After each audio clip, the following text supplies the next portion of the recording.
ദൈവനാമത്തിന് മഹത്വം ഉണ്ടാകട്ടെ. ജീവൻ നെറ്റ്വർക്കിലേക്ക് ഏവർക്കും സ്വാഗതം. വീണ്ടും ദൈവദിനമായി നിൽക്കുവാൻ ദൈവം തന്ന കൃപയ്ക്കായി തിരുനാമത്തെ സ്തുതിക്കുന്നു. ഇന്നത്തെ നമ്മുടെ ചിന്താവിഷയത്തോടുള്ള ബന്ധത്തിൽ ഫിലിപ്പിയ ലേഖനം 2-ാം അധ്യായം 20-21 വാക്യങ്ങൾ വായിപ്പാൻ ആഗ്രഹിക്കുന്നു. ഫിലിപ്പിയ ലേഖനം 2-ാം അധ്യായം 20-21. നിങ്ങളെ സംബന്ധിച്ച് പരമാർത്ഥമായി കരുതുവാൻ തുല്യചിത്തനായി എനിക്ക് മറ്റാരുമില്ല. യേശു ക്രിസ്തുവിൻ്റെ കാര്യമല്ല, സ്വന്തം കാര്യമത്രേ എല്ലാവരും നോക്കുന്നു. അവനോ മകൻ അപ്പന് ചെയ്യുന്നത് പോലെ എന്നോടുകൂടെ സുവിശേഷ ഘോഷണത്തിൽ സേവ ചെയ്തു എന്നുള്ള അവൻ്റെ സിദ്ധത നിങ്ങൾ അറിയുന്നുവല്ലോ. നാം എല്ലാവരും കർത്താവിനെ സേവിക്കുന്നവരാണ്, അല്ലെങ്കിൽ രക്ഷിക്കപ്പെട്ട ദൈവമക്കളൊക്കെ ദൈവസേവയിൽ ഉള്ളവരാണ്. ശരി. എന്നാൽ നാം കർത്താവിനെ സേവിക്കുന്നത് എങ്ങനെയാണ്? ഇവിടെ തീമോഥെയോസിനെ കുറിച്ച് പറയുന്നു, മകൻ അപ്പന് ചെയ്യുന്നത് പോലെ സുവിശേഷ ഘോഷണത്തിൽ എന്നോടുകൂടെ സേവ ചെയ്തു. അപ്പോൾ എന്താണ് ആ ബന്ധത്തിൽ, ക്രിസ്തീയ സേവനത്തോടുള്ള ബന്ധത്തിൽ 3 ചിന്തകൾ പങ്കുവയ്ക്കാനാണ് ഞാൻ ആഗ്രഹിക്കുന്നത്. ഇന്നത്തെ ക്രൈസ്തവ മണ്ഡലത്തിൻ്റെ ഒരു നേർചിത്രം ഈ 3-ലും നമുക്ക് കാണാം. ഏതെങ്കിലും ഒരു വിഭാഗത്തിൽ ഉൾപ്പെട്ടവരായിരിക്കും ഞങ്ങൾ ദൈവത്തെ സേവിക്കുന്നു പറയുന്നവർ എല്ലാം. കർത്താവിനെ സേവിക്കുന്നു, ഞാൻ കർത്താവിനെ സേവിക്കുന്നു, നല്ല കാര്യമാണ്.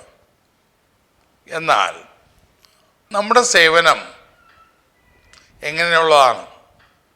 ഞാൻ പറഞ്ഞല്ലോ, ആ ബന്ധത്തിൽ 3 ചിന്തകളാണ് പങ്കുവയ്ക്കാൻ ആഗ്രഹിക്കുന്നത്. ഒന്നാമത്തെ വിഭാഗം ഏതാണ്? മത്തായിയുടെ സുവിശേഷം 15-ാം അധ്യായത്തിൻ്റെ 8-ാം വാക്യം ആ ബന്ധത്തിൽ ഒന്ന് ഓർപ്പിക്കാം. മത്തായിയുടെ സുവിശേഷം 15-ാം അധ്യായം 8-ാം വാക്യം യെശയ്യാപ്രവചനത്തിൽ നിന്നുള്ള ഒരു ഉദ്ധരണിയാണ്. യെശയ്യാവ് 29-ാം അധ്യായത്തിൻ്റെ 13-ാം വാക്യം ഉദ്ധരിച്ചിരിക്കുകയാണ്. ഈ ജനം അധരം കൊണ്ട് എന്നെ ബഹുമാനിക്കുന്നു, എങ്കിലും അവരുടെ ഹൃദയം എന്നെ വിട്ട് അകന്നിരിക്കുന്നു. മാനുഷകൽപ്പനകളായ ഉപദേശങ്ങളെ അവർ പഠിപ്പിക്കുന്നത് കൊണ്ട് എന്നെ വ്യർത്ഥമായി ഭജിക്കുന്നു.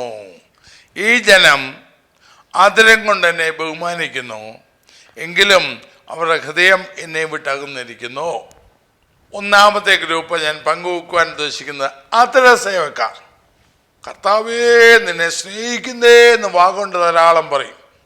വാഗൊണ്ട് ഭയങ്കരമായിട്ട് അധരം കൊണ്ട് തന്നെ ഇന്നത്തെ ആത്മീയ മണ്ഡലത്തിലെ മിക്ക സ്റ്റേജുകളിലും മിക്ക ഗ്രൂപ്പുകളിലും ഒക്കെ കാണുന്നതാണ് ആദരസേവ. എന്താ ആദരസേവയുടെ പ്രത്യേകത? ഉച്ച എത്രത്തോളം ശബ്ദം എടുക്കാമോ അതെടുത്തേക്കാം, എത്രത്തോളം ബഹളം ഉണ്ടാക്കാമോ അതുണ്ടാക്കിയേക്കാം. കർത്താവിനോട് പലതും നമ്മൾ പറഞ്ഞേക്കാം. പൊതു സ്റ്റേജിൽ എന്തൊക്കെയാണെന്ന് നാം കാണുന്നേ. എന്താ തെറ്റുണ്ടോ? അതിലൊരു തെറ്റുമില്ലല്ലോ. ഞങ്ങളെല്ലാം കർത്താവിനെ ആരാധിക്കല്ലേ, ദൈവത്തെ ബഹുമാനിക്കല്ലേ. പക്ഷേ ഒരു വ്യത്യാസം കർത്താവോട് പറഞ്ഞു. ഈ ജനം അധരം കൊണ്ട് എന്നെ ബഹുമാനിക്കുന്നു, എങ്കിലും അവരുടെ ഹൃദയം എന്നെ വിട്ടകന്നിരിക്കുന്നു. ഇതാ പ്രശ്നം. ഹൃദയത്തിൽ കർത്താവിന് സ്ഥാനമില്ല, അധരത്തിൽ അവന് സ്ഥാനമുണ്ട്.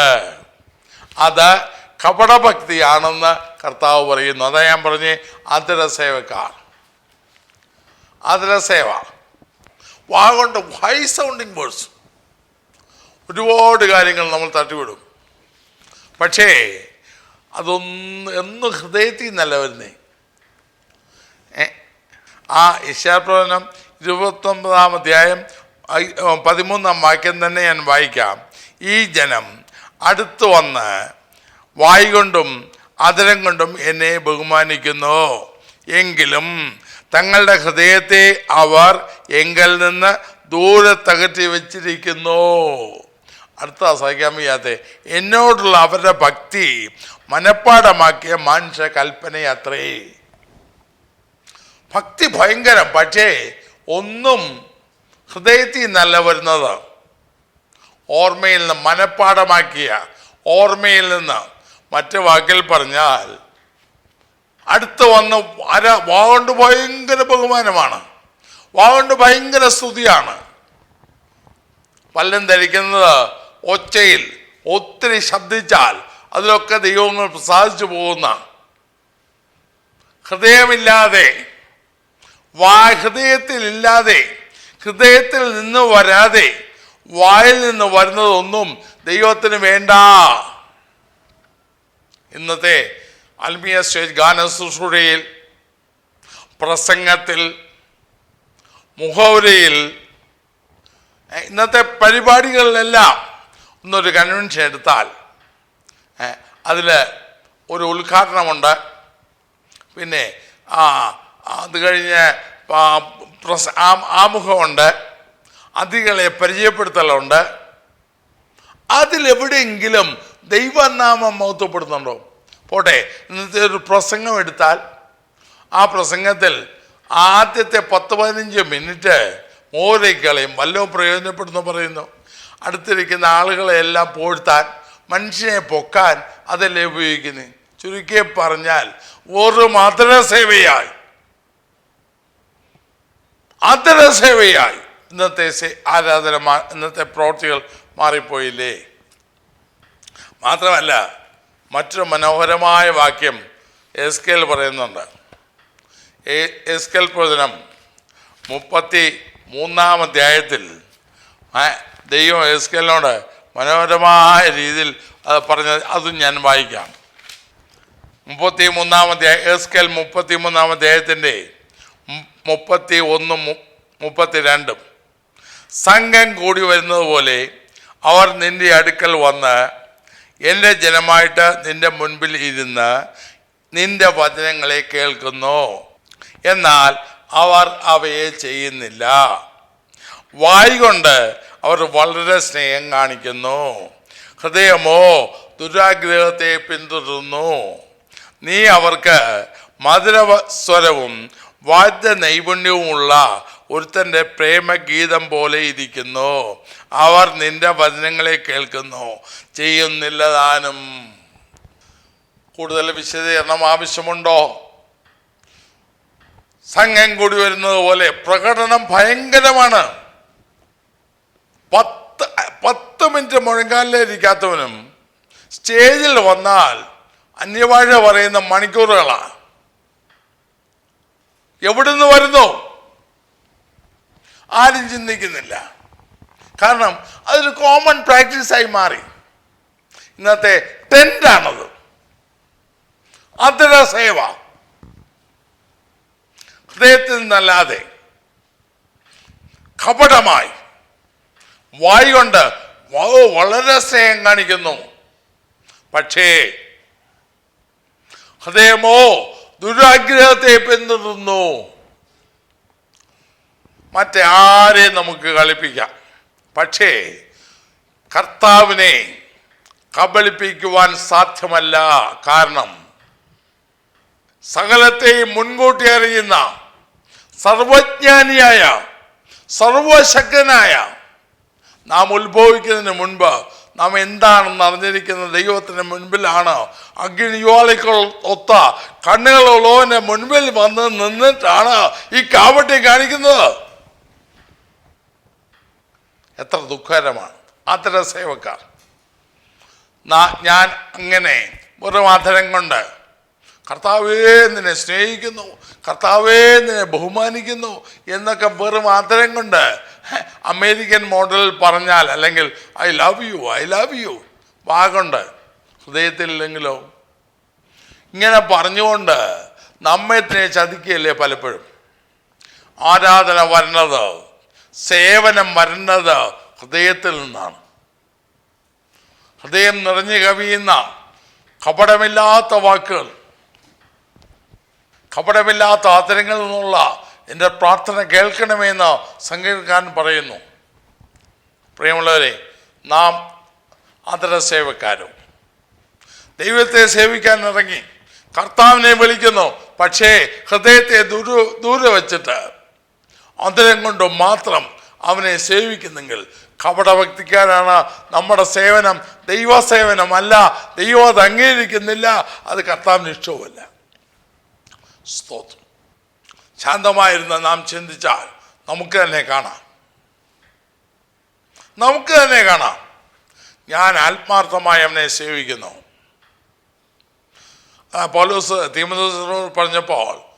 തീമോഥെയോസിനെ കുറിച്ച് പറഞ്ഞപ്പോൾ യേശു ക്രിസ്തുവിൻ്റെ കാര്യമല്ല, സ്വന്തം കാര്യങ്ങൾ അത്രയും എല്ലാവരും നോക്കുന്നത്. കാര്യസാധ്യത്തിന് വേണ്ടി മോസ്തുതി പറയുന്ന ആത്മീയ ഭാഷയിൽ മനുഷ്യരെ പ്രസാദിപ്പിക്കുന്ന, മനുഷ്യരെ സന്തോഷിപ്പിക്കുന്ന, ദൈവം പ്രസാദിച്ചില്ലെങ്കിലും മനുഷ്യരെ പ്രസാദിപ്പിക്കണം എന്നുള്ള ലക്ഷ്യത്തോടെ കാര്യസാധ്യത്തിനായി നാം നീങ്ങുന്നു എങ്കിൽ നമ്മുടെ പ്രവൃത്തി കാപട്യമാണ്. ഇത് കർത്താവ് കാണുന്നുണ്ട്. അപ്പോൾ ഒന്ന്, അതര സേവ. വായ് കൊണ്ട് മാത്രം, ഹൃദയത്തിൽ അതിന് സ്ഥാനമില്ല, പുറമേക്ക് മാത്രം, തൊണ്ട കൊണ്ട് വെറുതെ വ്യർത്ഥമായി ഭജിക്കുന്നു. അത് ഹൃദയത്തിൽ നിന്ന് വരുന്നതല്ല. ദൈവം അത് കാണുന്നു. നമുക്ക് നമ്മുടെ ആരാധനയൊന്ന് നോക്കാം. രണ്ട്, വേറൊന്ന് കൊലോസ്യലേഖനമുണ്ട്. ഞാൻ പറഞ്ഞങ്ങ് വിടട്ടെ. കൊലോസ്യലേഖനം 3-ാം അധ്യായത്തിൽ ഇങ്ങനെ പറഞ്ഞു. 3-ാം അധ്യായം 22-ാം വാക്യം, അതിൻ്റെ 2-ാം ഭാഗം, മനുഷ്യരെ പ്രസാദിപ്പിക്കുന്നവരെ പോലെ ദൃഷ്ടി സേവകളാലല്ല, കർത്താവിനെ ഭയപ്പെട്ടുകൊണ്ട് ഹൃദയത്തിന് ഏകാഗ്രതയോടെ അത്രേ അനുസരിക്കേണ്ടത്. 24-ാം വാക്യം, അവകാശമെന്ന പ്രതിഫലം കർത്താവ് തരുമെന്നറിഞ്ഞ് കർത്താവായ ക്രിസ്തുവിനെ സേവിപ്പീൻ. 2, ദൃഷ്ടിസേവ. 1, അതരസേവ. 2, ദൃഷ്ടിസേവ. മനുഷ്യരെ ദൃഷ്ടിസേവക.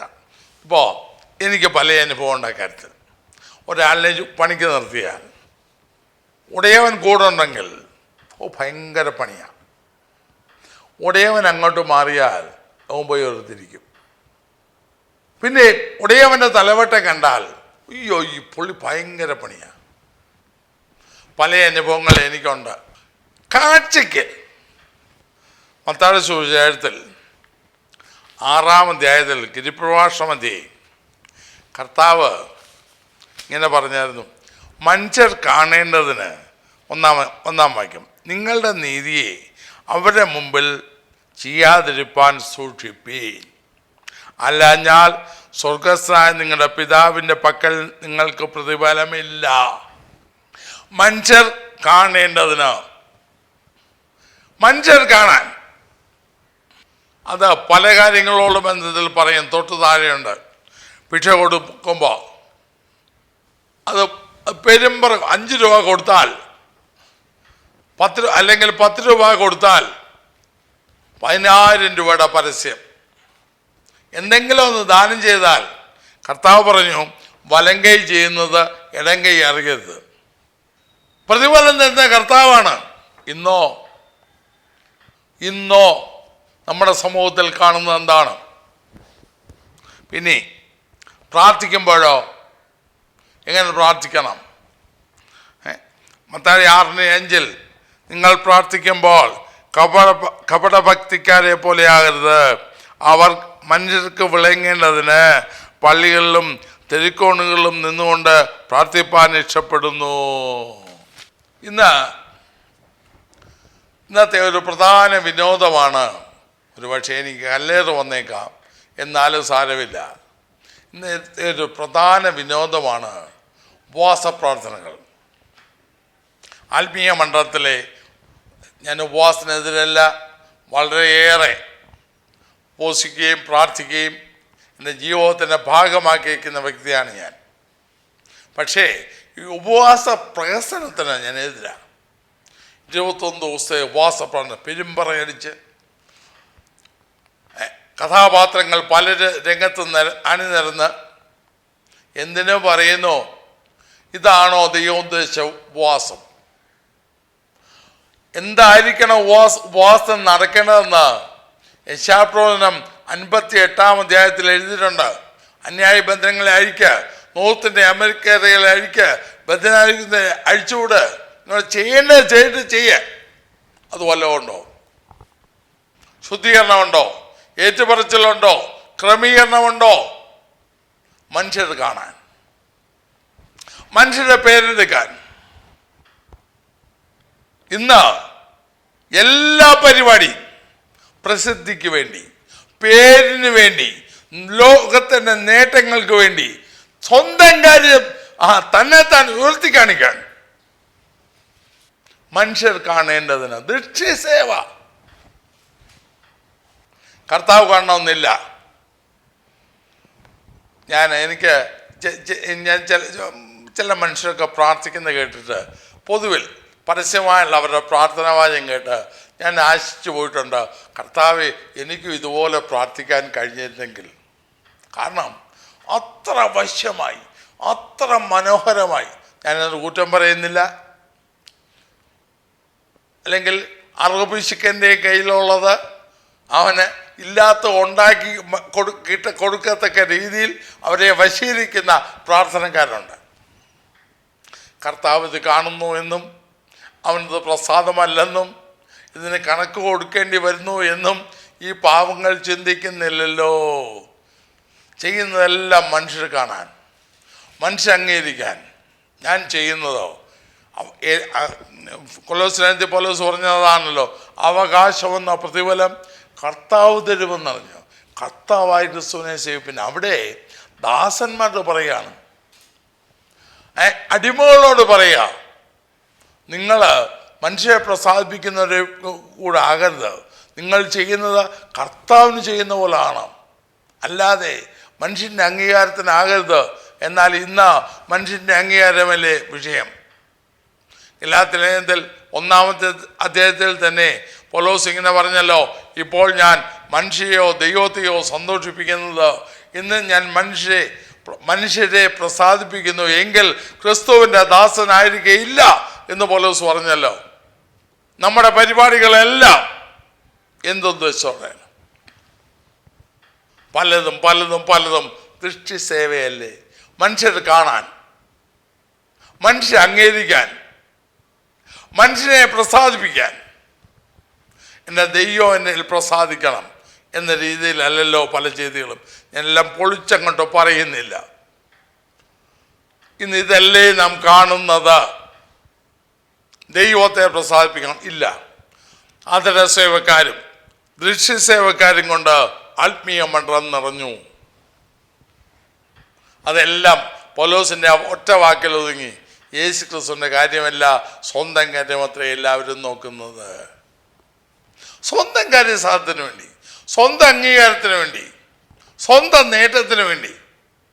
എന്നാൽ ഒരു കാര്യം ഞാൻ തറപ്പിച്ചു പറയുന്നു, ഈ രണ്ടു കൂട്ടരും വഞ്ചിക്കപ്പെട്ടു പോയി. കർത്താവ് പറഞ്ഞത് അവർ ചെയ്യുന്ന കാപട്യമാണ്. പിന്നെയും എടുത്തു പറഞ്ഞു. മത്തായി സുവിശേഷം 15-ാം അധ്യായത്തിലും കപടഭക്തിക്കാരാണ് അങ്ങനെ ചെയ്യുന്ന. ആദരം കൊണ്ട് എന്നെ ബഹുമാനിക്കുന്നവർ, അല്ലെങ്കിൽ ഹൃദയം മാറ്റിവെച്ചിട്ട് തൊണ്ടപ്പുറത്ത് മാത്രം ദൈവത്തെ മഹത്വപ്പെടുത്തുന്നവർ കപടഭക്തിക്കാരാണെന്ന് കർത്താവ് പറഞ്ഞു. മത്തായി 6-ാം അധ്യായത്തിലും കർത്താവ് അത് തന്നെയാണ് പറഞ്ഞത്. മനുഷ്യർക്ക് വിളങ്ങേണ്ടതിന് നിങ്ങൾ ചെയ്യുന്നത് മനുഷ്യർക്ക് വിളങ്ങേണ്ടത് ദൈവസ്നേഹത്താൽ പ്രേരിതരായി നാം ചെയ്യുന്നത് ചിലപ്പോൾ മനുഷ്യ അംഗീകരിച്ചെന്ന് വരത്തില്ല. അവർക്ക് ഇഷ്ടപ്പെട്ടിരുന്ന് വരും. പാപത്തോട് എതിർത്ത് നിന്നാൽ, പാപത്തെ ശാസിച്ചാൽ, ആകാത്തവനെ എതിരെ നിന്നാൽ, വചനവിരുദ്ധമായ കാര്യങ്ങൾക്ക് എതിരെ നിന്നാൽ, ഉപദേശത്തിന് വിരുദ്ധമായ കാര്യങ്ങളെ എതിർത്ത് നിന്നാൽ മനുഷ്യർ എതിർക്കും, മനുഷ്യർക്ക് ഇഷ്ടപ്പെടത്തില്ല. എന്നാൽ എൻ്റെ കർത്താവിന് പ്രസാദമാകണം എന്ന് ചിന്തിക്കുന്നുണ്ടോ? കർത്താവ് ഇന്ന് അതുകൊണ്ടാണ് എല്ലാവരും ഇതെല്ലാം കർത്താവ് കാണുന്നല്ലോ എന്നുള്ള മട്ടിൽ പലരും നിശബ്ദരായി, പലരും പല രീതിയിൽ സേവിക്കുന്നു. ഞാനൊന്ന് പറയട്ടെ, ഇത് അപകടമാണ്. അതരസേവയും ദൃശ്യസേവയും അത് കാപട്യമാണ്, ന്യായവിധിക്ക് യോഗ്യമാണ്. എന്നാൽ മൂന്നാമതൊരു കാര്യമുണ്ട്, ആത്മാർത്ഥ സേവനം, ഹൃദയംഗമായ സർവീസ്. തീമോഥെയോസിനെ കുറിച്ച് പൗലോസ് അതാ പറഞ്ഞേ, മകൻ അപ്പന് ചെയ്യുന്നത് പോലെ അവൻ സുവിശേഷ ഘോഷണത്തിൽ എന്നോടുകൂടെ പോരാടി. മാത്രമല്ല 20-ാം വാക്യത്തിൽ, ഫിലിപ്പിയർ 2:20 പൗലോസ് പറഞ്ഞത്, നിങ്ങളെ സംബന്ധിച്ച് പരമാർത്ഥമായി കരുതുവാൻ തുല്യചിത്തനായി എനിക്ക് മറ്റാരുമില്ല. അല്ലെങ്കിൽ ഞാൻ ചിന്തിക്കുന്ന പോലെ എൻ്റെ ഹൃദയഭാരം അതുപോലെ പങ്കുവച്ച് അതുപോലെ ചിന്തിക്കുന്ന നിങ്ങൾക്ക് വേണ്ടി ഭാരപ്പെടുന്നതാണ് തീമോഥെയോസ്. ഞാനൊന്ന് പറയട്ടെ, കർത്താവിൻ്റെ ഹൃദയഭാരം പങ്കുവച്ച് അവൻ ചിന്തിക്കുന്നത് പോലെ അവനെ പോലെ ഭാരപ്പെടുവാൻ, ആത്മാക്കൾക്ക് വേണ്ടി ഞരങ്ങുവാൻ, ജീവിക്കുവാൻ, ദൈവസന്നിധിയിൽ ദൈവം പ്രസാദിക്കുന്ന സേവ ചെയ്യുവാനാണ് എന്നെയും നിങ്ങളെയും വിളിച്ചിരിക്കുന്നത്. അവിടെ സ്വന്തം കാര്യത്തിന് സ്ഥാനമില്ല, സ്വന്തം താല്പര്യത്തിന് സ്ഥാനമില്ല, സ്വന്തം ഉദ്ദേശത്തിന് സ്ഥാനമില്ല, സ്വന്തം പേരിന് സ്ഥാനമില്ല, സ്വന്തം പ്രശസ്തിക്ക് സ്ഥാനമില്ല. അവിടെ ഒറ്റ കാര്യം, കർത്താവ് മഹത്വപ്പെടണം. എൻ്റെ ദൈവത്തിനാണ് ചെയ്യുന്നത്. ഹൃദയംഗമായി എൻ്റെ ദൈവത്തിനാണ് ചെയ്യുന്നത്. എൻ്റെ ഹൃദയം പരിശോധിക്കുന്നുണ്ട്, അവനെ പ്രസാദിപ്പിക്കണം, അവനെ പ്രസാദിപ്പിക്കണം. 2 Corinthians 5-ാം അധ്യായത്തിൽ പൗലോസ് പറഞ്ഞല്ലോ, ശരീരത്തിൽ ഇരുന്നാലും ശരീരം വിട്ടാലും ഞങ്ങൾ അവനെ പ്രസാദിപ്പിക്കുന്നതാകുവാൻ അഭിമാനിക്കുന്ന നമ്മുടെ വേദപുസ്തകത്തിൽ. എന്നാൽ അത് അധ്വാനിക്കുന്നതാണ് KJV-യിൽ. അതിൻ്റെ 2 Corinthians 5:9. അതുകൊണ്ട് ശരീരത്തിൽ വസിച്ചാലും ശരീരം വിട്ടാലും ഞങ്ങൾ അവനെ പ്രസാദിപ്പിക്കുന്നതാകുവാൻ അഭിമാനിക്കുന്നു. മലയാളത്തിൽ നമ്മുടെ ഭാഷാന്തരത്തിൽ അഭിമാനിക്കുന്നെങ്കിൽ KJV-യിൽ അധ്വാനിക്കുന്നു, വി ലേബർ. അവനെ പ്രസാദിപ്പിപ്പാൻ ഞങ്ങൾ അധ്വാനിക്കുന്നു. ആരെ? ദൈവത്തെ. ശരീരത്തിൽ ഇരുന്നാലും ശരീരം വിട്ടാലും, അല്ലെങ്കിൽ ജീവിച്ചാലും മരിച്ചാലും ഞാൻ ചെയ്യുന്നത് എൻ്റെ ദൈവം പ്രസാദിക്കണം. എൻ്റെ ഹൃദയത്തിൽ കർത്താവ് പറഞ്ഞു. എന്നാൽ ന്യായപ്രമാണത്തെ 2 കാര്യങ്ങൾ സംഗ്രഹിച്ചപ്പോൾ കർത്താവ് ഇങ്ങനെ പറഞ്ഞായിരുന്നു, നിൻ്റെ ദൈവമായ കർത്താവിനെ, അത് ആവർത്തന പുസ്തകത്തിലും കാണാം, നീ പൂർണ്ണ ഹൃദയത്തോടും പൂർണ്ണ മനസ്സോടും പൂർണ്ണ ആത്മാവോടും പൂർണ്ണ ശക്തിയോടും കൂടെ സ്നേഹിക്കണം. കർത്താവ് അത് തന്നെ പറഞ്ഞു. പൂർണ്ണ ആത്മാവിൽ പൂർണ്ണ ശക്തിയിൽ കർത്താവിന് മാത്രം ഞാൻ ചെയ്യുന്നത്. എന്ത് ചെയ്താലും, ഞാൻ പാടിയാൽ, ഞാൻ പ്രാർത്ഥിച്ചാൽ, ഞാൻ വചനം ശുശ്രൂഷിച്ചാൽ എൻ്റെ കർത്താവ് പ്രസാദിക്കണം. ഞാനൊരു കാര്യം ചെയ്താൽ എൻ്റെ കർത്താവ് പ്രസാദിക്കണം. എൻ്റെ വഴിക്ക് പോയാൽ എൻ്റെ കർത്താവ് പ്രസാദിക്കണം. ഞാൻ സംസാരിച്ചാൽ എൻ്റെ കർത്താവ് പ്രസാദിക്കണം. അവനെ പ്രസാദിപ്പിക്കാൻ. അതിൽ മലയാളത്തിൽ അർത്ഥപ്പെടുത്താലും അതിലും അഭിമാനം തോന്നുക. സ്തോത്രം. ഞാൻ എൻ്റെ ദൈവത്തെ പ്രസാദിപ്പിക്കുന്നു, എൻ്റെ ദൈവത്തിന് പ്രിയമായത് ചെയ്യുന്നു. ആത്മാർത്ഥ സേവനം, അതിൻ്റെ സേവയുണ്ട്. അവിടെ ഹൃദയമൊന്നുമില്ല. സംഘം കൂടി വരുന്നു, അല്ല കൂടി വരുന്നു, എൻ്റെ ജനമായി മുന്നേ ഇരുന്ന് പ്രസംഗം കേൾക്കുന്നു, ഹൃദയം ദുരാഗ്രഹത്തെ പിന്തുടരുന്നു, എല്ലാം തലവലിക്ക് സമ്മതിക്കുന്നു, ഒന്നും ചെയ്യുന്നില്ല. ദൃശ്യസഭക്കാർ മനുഷ്യരെ പ്രസാദിപ്പിക്കാൻ അവർ അധ്വാനിക്കുന്നു. മനുഷ്യർക്ക് വിഷമം ഉണ്ടാക്കുന്ന ഒന്നും ചെയ്യരുത്. മറ്റുള്ളവർക്ക് ഇടർച്ച ഉണ്ടാകുന്നു. അവർ ഒരിക്കലും പത്രോസ് വന്ന് കർത്താവിനോട് പറഞ്ഞല്ലോ, പരീശന്മാർ ഇടറിപ്പോയി. ഉടനെ കർത്താവ് പറഞ്ഞു, നിങ്ങൾക്കും പോകാൻ മനസ്സുണ്ടോ? ഇന്നത്തെ കാലത്ത് അങ്ങനെ പറയുകയല്ലോ. ഇവരെ കൊണ്ട് ദൈവസ്ഥൽ നിർത്തേണ്ടതാണ് എന്ന ബോധം ഇന്ന് പലർക്കുമില്ലല്ലോ. എബ്രായ ലേഖനത്തിലെ വാക്യം വെച്ച് നോക്കുകയാണെങ്കിൽ, നിങ്ങളെ നടത്തുന്നവരെ അനുസരിച്ച് കീഴടങ്ങിയിരിപ്പീൻ, അവർ കണക്ക് ബോധിപ്പിക്കേണ്ടുന്നവരാകിയാൽ. കണക്ക് ബോധിപ്പിക്കേണ്ടുന്നവരാണ്. അതുകൊണ്ട് നിങ്ങൾ അനുസരിക്കണം. അതവർ ഞെരങ്ങിക്കൊണ്ടല്ല, സന്തോഷത്തോട് ചെയ്യാൻ വേണ്ടിയാക്കുവിൻ. അപ്പോൾ ആത്മാക്കളെ ദൈവം തന്നെങ്കിൽ അതിൽ ഉത്തരവാദിത്വമുണ്ട്. ദൈവത്തിന് കണക്ക് കൊടുക്കണം. ദൈവത്തിനാണ് കൊടുക്കണ്ടേ, അല്ല അവരെ പ്രസാദിപ്പിച്ച് അവരുടെ കയ്യിൽ നിന്ന് മറ്റു വല്ല കാര്യസാധ്യവും നടത്തി മുന്നോട്ട് പോകുന്ന അല്ല ക്രിസ്തീയ സേവനം. അപ്പോൾ ഇനി തീമോഥെയോസിനെ കുറിച്ച് പൗലോസ് പറഞ്ഞ ആ വാചകം ഒന്നുകൂടെ ഞാൻ വായിക്കാം. അവനോ മകൻ അപ്പന് ചെയ്യുന്ന പോലെ അവൻ്റെ സിദ്ധത നിങ്ങൾ അറിയുന്നുവല്ലോ.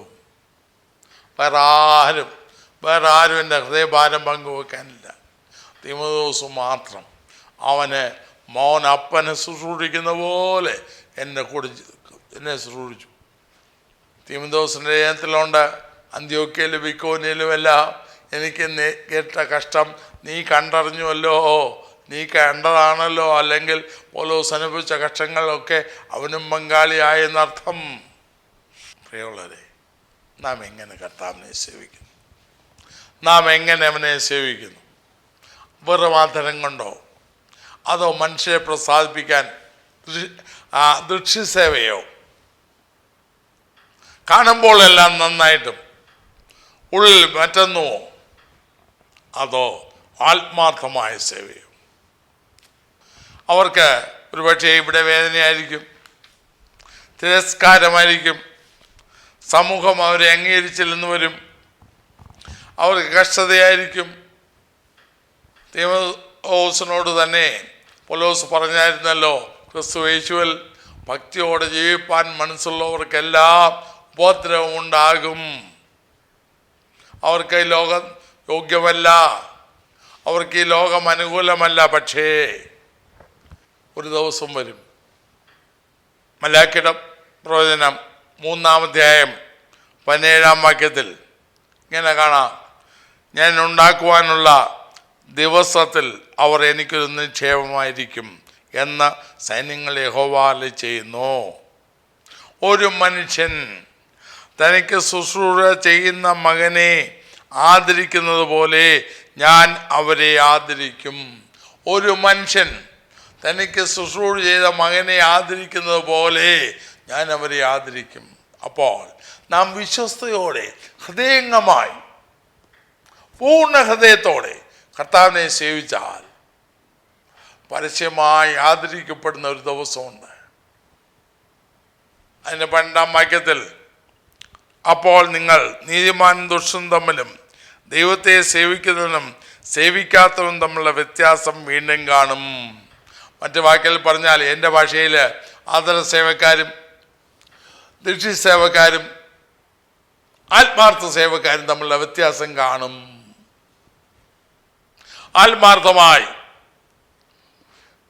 ഇതെൻ്റെ ദൗത്യമാണ്, എൻ്റെ കടപ്പാടാണ്, എൻ്റെ ഉത്തരവാദിത്വമാണ്, നിർബന്ധം എൻ്റെ മേൽ കിടക്കുന്നു, എൻ്റെ കർത്താവിനെയാണ് ഞാൻ സേവിക്കുന്നത് എന്ന ബോധ്യത്തോടെ ഹൃദയംഗമായി നാം കർത്താവിനെ സേവിച്ചാൽ മാനിക്കുന്നൊരു സമയമുണ്ട്, ആദരിക്കുന്ന സമയമുണ്ട്. ഒരു പഴയ ഗാനം ഇപ്പോൾ ആരും പാടത്തില്ല, ഞാൻ മിക്കവാറും പാടി സന്തോഷിക്കുന്നതാണ്, ഞാൻ പാടുന്നില്ല.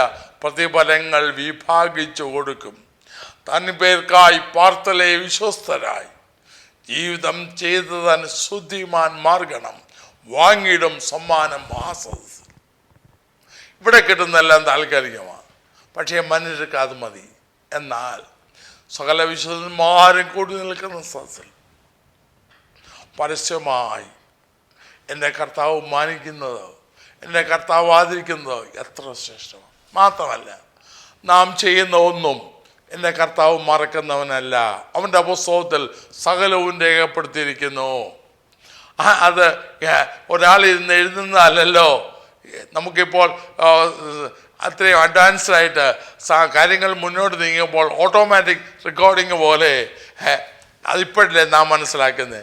എന്നാൽ കർത്താവിൻ്റെ സന്നിധിയിൽ നാം ചെയ്യുന്ന സകല പ്രവൃത്തിയും രേഖപ്പെടുത്തിയിട്ടുണ്ടല്ലോ. അപ്പോൾ എൻ്റെ വാക്കുകളെ അവസാനിപ്പിക്കേണ്ട, നാം എങ്ങനെ കർത്താവിനെ സേവിക്കുന്നു?